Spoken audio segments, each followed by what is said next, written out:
आज की story Wardenclyffe tower की है, या यूँ बोले निकोला टेस्ला के 25 साल के लाइफ को दिखलाएगी। ये उस लाइफ को दिखलाएगी जब वो अपने लाइफ के सबसे पीक पर थे और अपने ड्रीम प्रोजेक्ट पर काम कर रहे थे। एक ऐसे टावर पर काम कर रहे थे जो वर्ल्ड को वाईफाई के जरिए इलेक्ट्रिसिटी प्रोवाइड करेगी। बट ये काम पूरा होने के बावजूद हमने उसे डायनामाइट से उड़ा दिया, just because of so called human nature.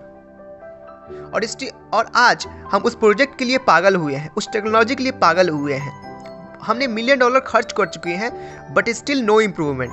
सो इस वीडियो के जरिए हम ये देखने की कोशिश करेंगे कि ये आखिर कैसे और कब हुआ और क्यों हुआ। सो हमारी कहानी स्टार्ट होती है 1891 से, जब फर्स्ट टाइम निकोला टेस्ला एक टेस्ला कॉइल को इन्वेंट करते हैं, उसे पेटेंट कराते हैं 1891 में। और इस टेस्ला कॉइल को यूज करते हुए वो 1897 में फर्स्ट टाइम एक इलेक्ट्रिक बल्ब को ग्लो कराते हैं विदाउट एनी वायर, यानी वायरलेसली ग्रो कराते हैं। और वर्ल्ड को डेमोन्स्ट्रेट करते हैं कि अगर इसे हम लार्ज स्केल पर प्रोड्यूस करें तो हम वाईफाई के जरिए पूरे वर्ल्ड में इलेक्ट्रिसिटी प्रोवाइड कर सकते हैं। अकॉर्डिंग टू हिम, जो हमारे अर्थ हैं वो 5 लेयर में डिवाइडेड हैं।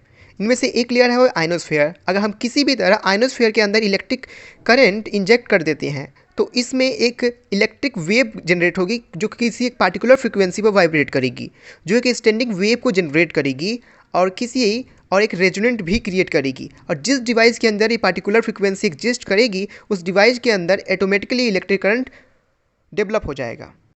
इस प्रोजेक्ट को स्टार्ट करने के लिए ह्यूज अमाउंट में फंड की नीड थी। फाइनली उन्हें JP Morgan as a investor मिलते हैं। दोनों के बीच में एक लंबी डिस्कशन चलती है। उसके बाद दोनों के बीच में एक कॉन्ट्रैक्ट साइन होती है। इस कॉन्ट्रैक्ट के हिसाब से आज की बात, यानी 1901 के बाद निकोला टेस्ला जो भी एक्सपेरिमेंट कंडक्ट करेंगे या फिर जो भी प्रोजेक्ट पर काम करेंगे उसमें 51% शेयर जेपी मॉर्गन का होगा। बदले में जेपी मॉर्गन उन्हें $1,50,000 प्रोवाइड करेंगे एज अ फंड मिलने के बाद Nikola Tesla firstly Stanford white को एज ए डिज़ाइनर अपॉइंट करते हैं और किसी एक इलेक्ट्रिकल कंपनी के अंदर ट्रांसफार्मर और जनरेटर के लिए ऑर्डर दे देते हैं। और साथ ही 200 एकड़ एरिया को भी खरीदते हैं ताकि उसके ऊपर वार्डनक्लिफ टावर को बनाया जाए और कंपनी को भी इस्टेब्लिश की जाए। फिर फाइनली डिज़ाइन रेडी होती है। डिज़ाइन के हिसाब से जो टावर की हाइट होगी वो 187 फीट लॉन्ग होगी और ये पूरी स्टील की बनी होगी। और इस टावर की हेड पे 68 फीट डायमीटर की एक हेमीस्फेरिकल डोम होगी जो 15 टन स्टील को कंटेन की होगी ताकि कोई भी अमाउंट में एनर्जी को हम ट्रांसमिट कर पाए आयनोस्फीयर के अंदर। सो अगस्त मंथ से टावर का कंस्ट्रक्शन स्टार्ट हो जाता है, लेकिन कंस्ट्रक्शन अभी आधा ही पूरा हुआ होता है कि मार्कोनी वर्ल्ड को अनाउंस करते हैं कि उन्होंने सक्सेसफुली लेटर एस को रेडियो ट्रांसमिशन के जरिए इंग्लैंड से कनाडा तक सक्सेसफुली ट्रांसमिट कर पाए हैं। ये बात पूरे वर्ल्ड के लिए बहुत ज़्यादा इनोवेटिव था, बट जेपी मॉर्गन इस बात से बहुत ज़्यादा शॉक होते हैं और वो एंग्री हो जाते हैं निकोला टेस्ला से, क्योंकि सिमिलर प्रोजेक्ट के लिए उन्होंने निकोला टेस्ला को ह्यूज अमाउंट में फंड प्रोवाइड किया था, लेकिन उनसे पहले कोई दूसरे साइंटिस्ट ने ये प्रोजेक्ट कंप्लीट कर दिया। यहाँ पे एक हाईलाइट करना इंपॉर्टेंट है कि ये मार्कोनी वही मार्कोनी है जिन्हें आज हम रेडियो इन्वेंट करने का श्रेय देते हैं। जबकि दूसरी साइड अभी कंस्ट्रक्शन पूरा नहीं हुआ होता है कि निकोला टेस्ला का पूरा फंड खत्म हो जाता है। सो न्यू प्रपोजल लेकर वो जेपी मॉर्गन के पास पहुँचते हैं, बट जेपी मॉर्गन एक भी एक्स्ट्रा पैसा पे करने से मना कर देते हैं। सो इसलिए निकोला टेस्ला दूसरे इन्वेस्टर को ढूंढने लगते हैं और मार्केट से अबाउट $30,000 उधार ले लेते हैं जो उन्हें एक डेप्थ साइकिल में फंसाने वाली थी। सो फाइनली 1902 में टावर अपने सबसे मैक्सिमम हाइट तक पहुंचता है 187 फीट तक और फाइनली कंस्ट्रक्शन का काम पूरा हो जाता है। कहानी थोड़े और आगे बढ़ता है और 1903 में पहुंचता है। सो कंपनी को स्टार्ट करने के लिए एक्स्ट्रा मनी की नीड थी या एक्स्ट्रा फंड की नीड थी। सो फिर से जेपी मॉर्गन को एक लेटर लिखते हैं। लेटर में लिखते हैं, विल यू हेल्प मी और let my great work almost complete go into pot, यानी कि क्या आप मेरे हेल्प करेंगे या फिर मेरे जो ग्रेट वर्क है जो लगभग कंप्लीट हो चुका है उसे आप ऐसे ही बर्बाद होने देंगे। जेपी मॉर्गन का नेचुरल रिप्लाई आता है कि मैं आपके प्रोजेक्ट में एक भी एक्स्ट्रा पैसा इन्वेस्ट नहीं करूंगा। इस न्यूज़ के बाद जितने भी न्यूज़पेपर उस वक्त के थे वो सभी टेस्ला की इमेज को एज अ हॉक्स रिप्रेजेंट करने लगते हैं। इससे होता क्या है कि जो भी छोटे छोटे इन्वेस्टर जो टेस्ला के पास आ रहे थे वो भी अब मार्कोनी की तरफ शिफ्ट होने लगे, क्योंकि उनके प्रोजेक्ट लेस एक्सपेंसिव था और साथ ही साथ उसका आउटपुट दिख रहा था। लेकिन जो छोटे छोटे इन्वेस्टर थे जो फंड प्रोवाइड कर रहे थे, जैसे थॉमस फॉर्चून रेयान, उनके जो फंड थे वो डेप्थ उतारने में चले जा रहे थे, ना कि कोई इक्विपमेंट खरीदने में। सो एक कंप्लीट डेप्थ साइकिल में फंस गए थे। 1903 वो फर्स्ट टाइम था जो कंपनी यानी कि जो टावर है वो फर्स्ट टाइम स्टार्ट होती है। स्टार्ट होने के बाद लगभग 3 से 4 दिन तक रोज़ रात को एक टावर से एक इलेक्ट्रिक स्पार्क देखने को मिलता था। और जब भी रिपोर्टर निकोला टेस्ला से इस स्पार्क के बारे में पूछते थे तो निकोला टेस्ला यही बोलते थे कि वो किसी टेली कम्युनिकेशन के ऊपर वर्क कर रहे हैं और जब ये काम प्रोजेक्ट यानी जब भी ये प्रोजेक्ट कंप्लीट हो जाएगा तब इसका एक फुल डिटेल रिलीज कर देंगे पूरे पब्लिक को। यानी कि वो बचना चाहते थे न्यूज़पेपर में हेडिंग लगाने से या फिर न्यूज़पेपर में इनके डिटेल रिलीज होने से। और शायद यही रीज़न था जिसके कारण आज हम इस टावर के बारे में बहुत ही कम जानते हैं। लेकिन इसके बावजूद टावर अपनी मैक्सिमम आउटपुट नहीं प्रोड्यूस कर पा रही थी। हमें वो आउटपुट नहीं मिल रही थी जो आयनोस्फीयर के अंदर ट्रांसमिट करनी थी। तो इसलिए कंपनी को इनोवेटिव बनाने के लिए एक्स्ट्रा फंड की नीड थी। दूसरे इन्वेस्टर से हेल्प नहीं हो रही थी। वो फिर से एक ही ऑप्शन था, जेपी मॉर्गन के भरोसे बैठना। जेपी मॉर्गन को फिर से बहुत सारे लेटर लिखते हैं लेकिन जेपी मॉर्गन का एक भी रिप्लाई नहीं आता है। लगभग 7 से 8 लेटर लिखने के बाद वो डिसाइड करते हैं कि वो जेपी मॉर्गन को आखिरी लेटर लिखेंगे और उस लेटर में लिखते हैं कि this is my last letter. अगर आज आप हमारी मदद ना करेंगे तो फ्यूचर में ये कभी प्रोजेक्ट कंप्लीट नहीं हो पाएगा और ह्यूमन जनरेशन इस टेक्नोलॉजी से हमेशा अछूता रह जाएगा। बट इस लेटर के बावजूद जेपी मॉर्गन का रिप्लाई आता है, चाहे जो भी हो हम आपके प्रोजेक्ट में एक भी फंड प्रोवाइड नहीं करेंगे। अब टेस्ला के पास एक ही रास्ता बचा था कि अपने पेटेंट को सेल करने स्टार्ट करें और अपने टेक्नोलॉजी को बेचना भी स्टार्ट करें। सो टेस्ला भी यही करते हैं, वो अपने जितने भी पेटेंट है उसे कमर्शियलाइज कर देते हैं और जितने भी टेक्नोलॉजी वो क्रिएट किए थे, जो भी डिवाइस जो वो बनाए थे, उसे वो छोटे छोटे कंपनी को बेचना स्टार्ट कर देते हैं। यहाँ तक वो अपने रिमोट कंट्रोल जो बोट थे और टर्पीडो जो उन्होंने क्रिएट किया था उसे वो यूएस नेवी से बेच देते हैं। इसके बाद वो लोकल न्यूज़पेपर में अपनी कंपनी को एडवर्टाइज करने लगते हैं ताकि वो न्यूअर इन्वेस्टर को अट्रैक्ट कर पाएँ। इससे हेल्प तो होती है बट वो ग्रेट अमाउंट पे हेल्प नहीं हो पाती है।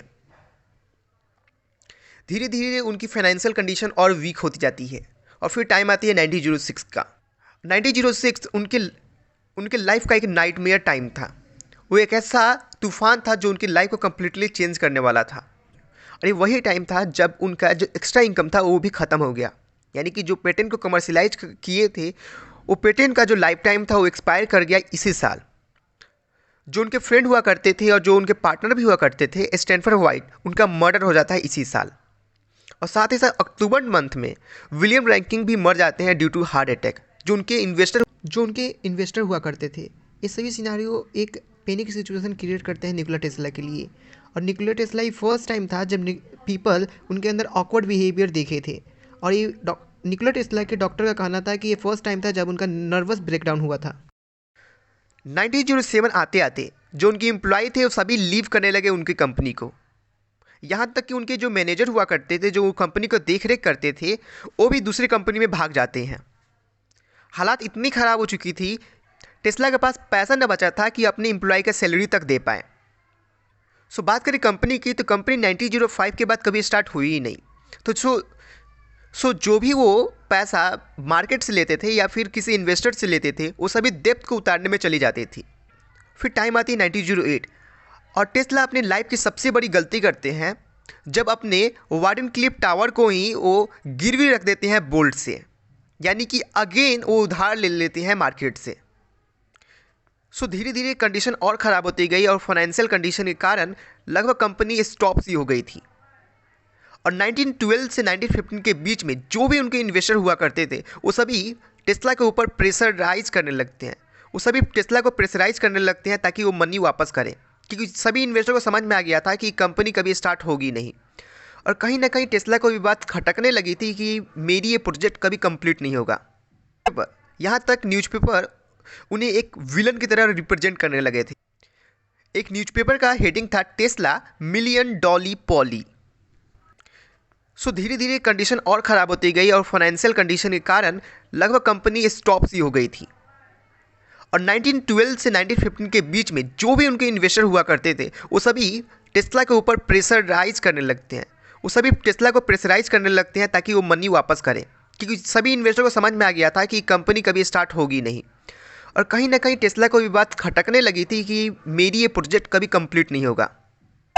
यहाँ तक न्यूज़पेपर उन्हें एक विलन की तरह रिप्रेजेंट करने लगे थे। एक न्यूज़पेपर का हेडिंग था Tesla million dollar folly.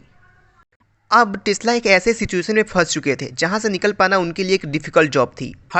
In fact हद तो तब हो गई जब वोल्ट ने इतने बड़े साइंटिस्ट, इतने बड़े इंजीनियर को आकर धमकी दी कि एक दिन उनके इस टावर को डायनामाइट से उड़ा देंगे।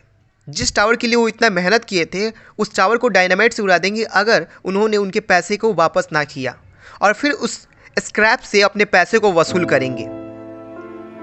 और फाइनली वो दिन भी आया।